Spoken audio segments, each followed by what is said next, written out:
All right, I'm ready. Good evening. I'm Dr. Emmett Brown. I'm standing on the parking lot at Twin Pines Mall. It's Saturday morning, October 26th, 1985, 1:18 a.m. And this is temporal experiment number 1. Come on, Einie. Hey, boy, get in there. That a boy. In you go. Get down. Get your seatbelt on. That's it. Whoa. Okay. Please note that Einstein's clock is in precise synchronization with my control watch. Got it? Right, check, Doc. Good. Have a good trip, Einstein. Watch your head.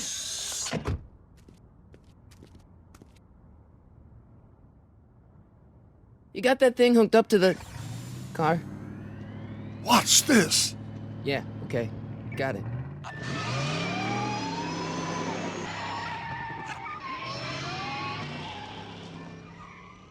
Not me. The car. The car.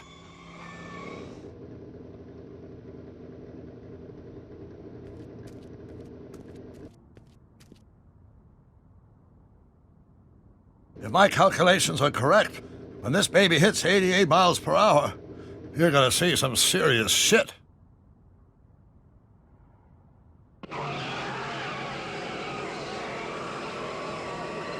Watch this, watch this.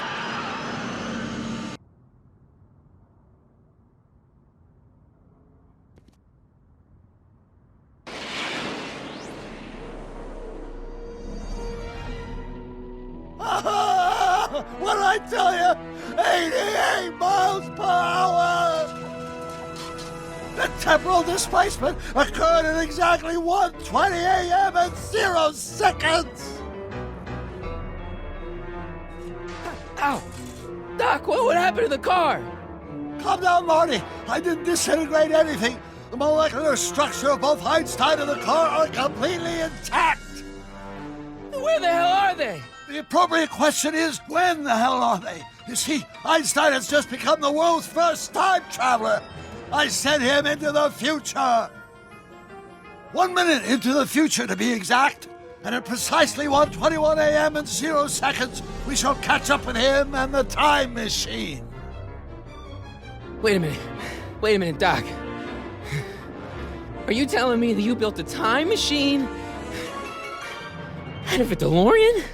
The way I see it, if you're going to build a time machine into a car, why not do it with some style? Besides, the stainless steel construction made the flux dispersal. Look out!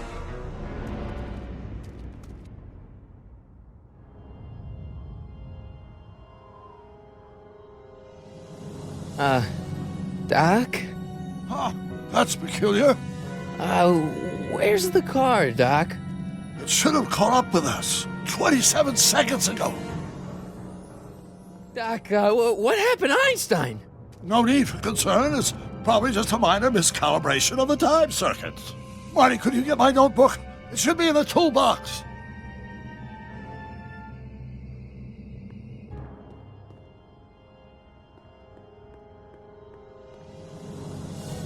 Notebook. Got it. Flux capacitor? That's it! What the heck's a flux capacitor? My latest invention. The thing that makes time travel possible. In this notebook, I've detailed the nearly 3 decades of scientific breakthroughs necessary to build a working time machine. If it ever fell into the wrong hands, the consequences could be catastrophic. Let's see. Is mass equals I times Z, and E equals the square root of Z times C squared, and the flux dispersal rate is inversely proportional. Doc, something's way off here.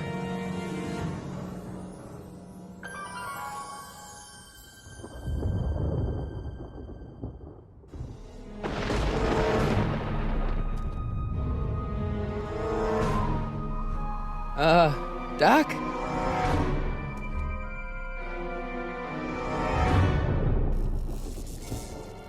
Great Scott! Doc, what is it? I've made a horrible mistake!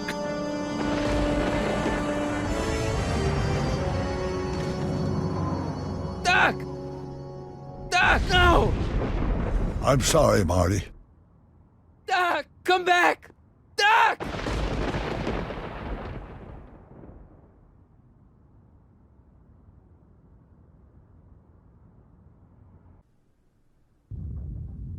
Doc!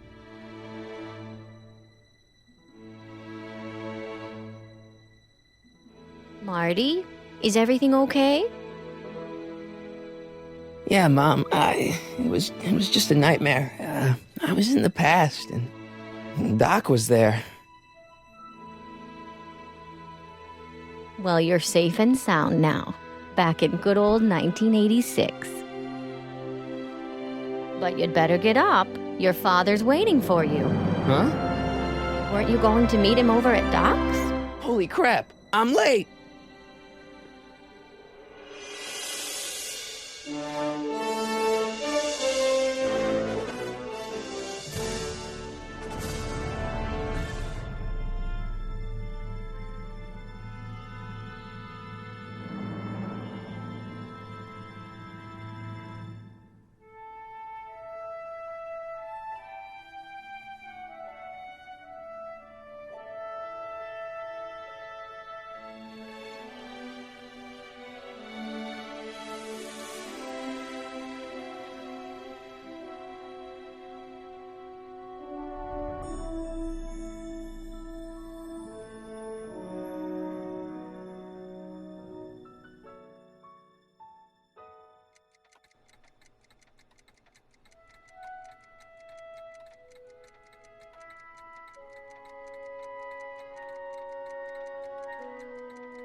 Dad, are we too late to stop the sale? Better late than never. You wouldn't believe how much rare stuff there is back here. That's Doc's stuff. The city has no right to. Now, son, I know you're upset, but your friend's been gone for months, and the city really seems hell-bent on using his land for that new parking garage. And, hey, is that a first edition Jules Verne? It's just not fair. But at least things can't get any worse. Hey, Marty. Hi, Biff. Come to see if the old crackpot had any buried treasure? Nah, I guess I'm just remembering.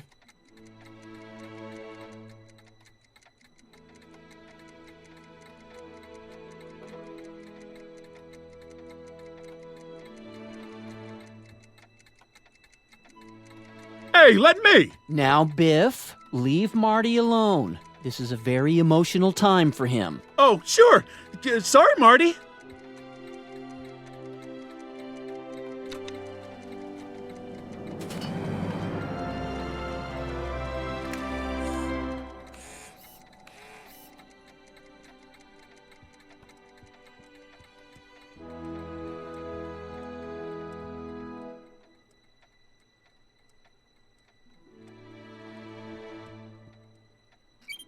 Hope that wasn't poison gas or anything.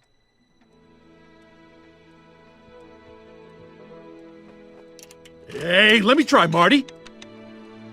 Now, Biff, let Marty have his turn. You got it, Mr. McFly.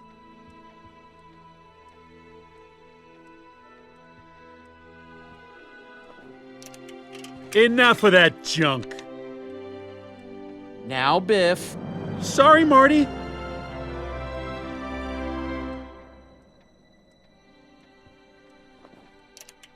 Enough of that junk. Now, Biff.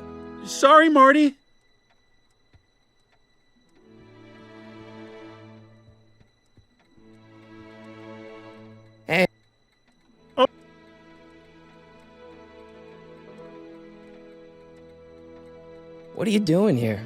Well, I was as bummed as anybody to hear that the old nutcase had kicked He's it. not. But I'm not above picking through the remains. You know what they say. Don't look a gift horse in the butt. Never mind.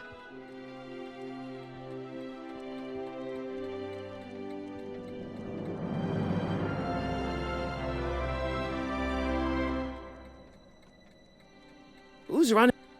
Oh, that'd be me, son. You. Why? Well, once it became apparent that the bank was going through with the sale, I volunteered to oversee it in order to make sure that Doc's stuff would be treated with a modicum of respect. Isn't that right, Biff? You got it, Mr. McFly. What's Biff doing here? He wasn't a friend of Doc's. It's a public sale, Marty. Everyone's allowed. Even Biff. About Biff, Dad, I know you're trying to help. He talks a big game, son, but he's not so tough. I've been dealing with him a long time. Believe me, I can handle him. So can I. I guess you can. Okay, son, I'll stay out of your way, but you know where to find me. I'm telling you, this sale is a joke. Doc's only been gone for a few months, and I happen to know. Yes, you've told us he's not dead. He's on a trip. Let's say you're right. Have you considered that this trip may not have been entirely voluntary?